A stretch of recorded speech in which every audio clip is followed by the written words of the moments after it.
And look who is here. Mike Jankins is here joining us as we talk a little bit about the topic of bankruptcy and what you can and can't do when it comes to bankruptcy. Yeah, today I decided we would talk about a topic that a lot of people have been asking me lately. When they come in to see me, they want to know, after they've ruined their credit, how quick before they can have good credit again. To build it back up again. Because this is kind of the time of year where people have a tendency to ruin their credit when they maybe spend a little bit more than they should around the holidays. Well, they're probably on the road to ruining their credit. Right. In a few months, they may realize they did.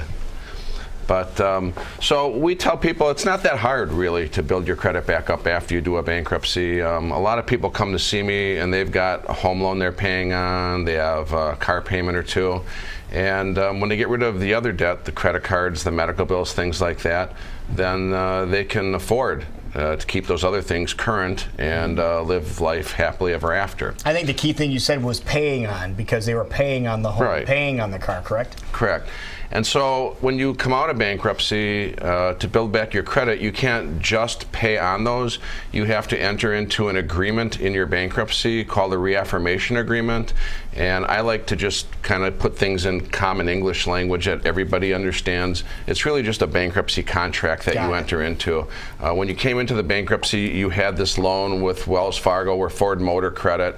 And now when you leave bankruptcy, you're going to sign an agreement that says you're still going to have those loans. And they basically then come back out of the bankruptcy. Okay. And now, who do you file this with? Well, it's a very lengthy agreement. It's about 8 pages. Usually the bank will prepare the agreement and they send it to me, and then my client's got to sign it, and then I've got to decide if I'm going to sign it, because when I do, it's under a statement that said I'm signing this agreement and I believe that it doesn't impose an undue hardship on my client if they keep this liability afterwards, because there's consequences if you have these and you blow it.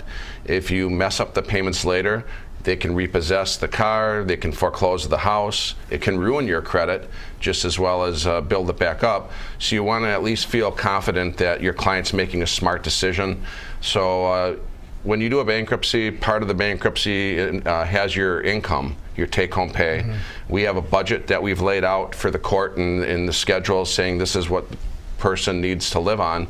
There's got to be sufficient money in there that when the budget's all done, they're still above water. They can't be in the hole by keeping the payment.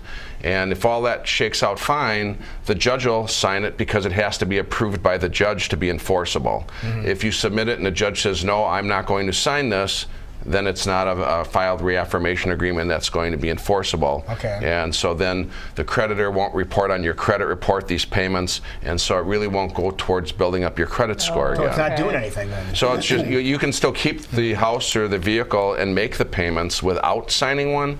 It's just that those payments won't be reported on your credit, and so it won't build up the credit. You'll just be keeping those things and paying for them, which isn't the worst thing in the world. Right. For some people, I think maybe that's better because some people just don't seem to get it right. But a lot of people, it's a really good thing to do. I have no hesitancy in signing these agreements. I know some attorneys are reluctant or just won't do it. And I think people, when they talk to a bankruptcy attorney, need to ask them, will you sign reaffirmation agreements for me?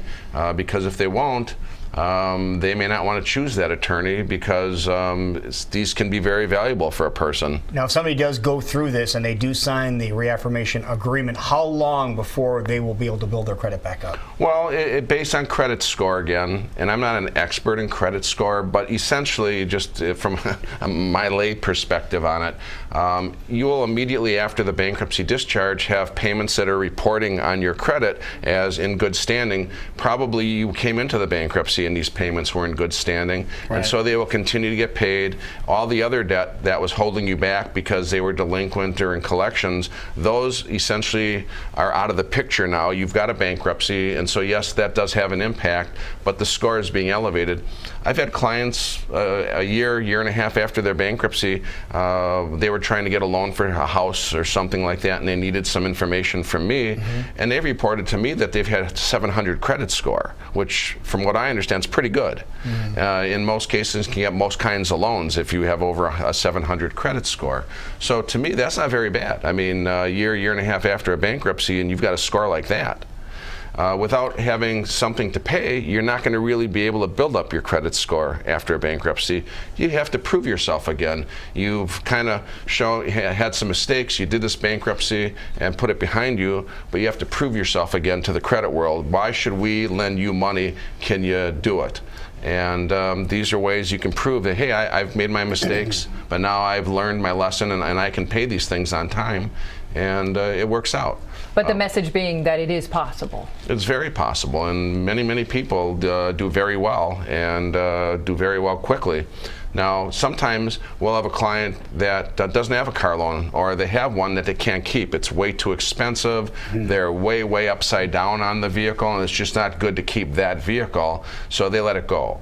And in the bankruptcy. So we have a number of different car dealers here in Des Moines that after the bankruptcy is over, I'll send my clients there, and they have multiple financing companies that are willing to finance people that have taken a bankruptcy.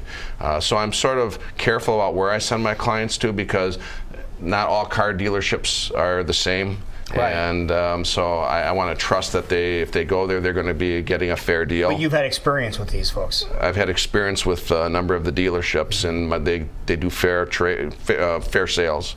And so they can get a loan. It'll be a new loan, and they start making payments on it, and it'll build up their credit score that way. And plus they have a vehicle they can afford, and that's going to be running halfway decent versus what they may have had. Right. And so again, they're building up their credit, and in a year and a half, they can have a good credit score. And so if they're looking to buy a house, maybe they lost theirs in the bankruptcy, or they haven't had one at all, and things are turning around for them. 2 to 3 years after a bankruptcy, a lot of the mortgage companies are willing to lend a mortgage to somebody. So again, from my perspective, 3 years after a bankruptcy to be able to buy a house, that's not too bad.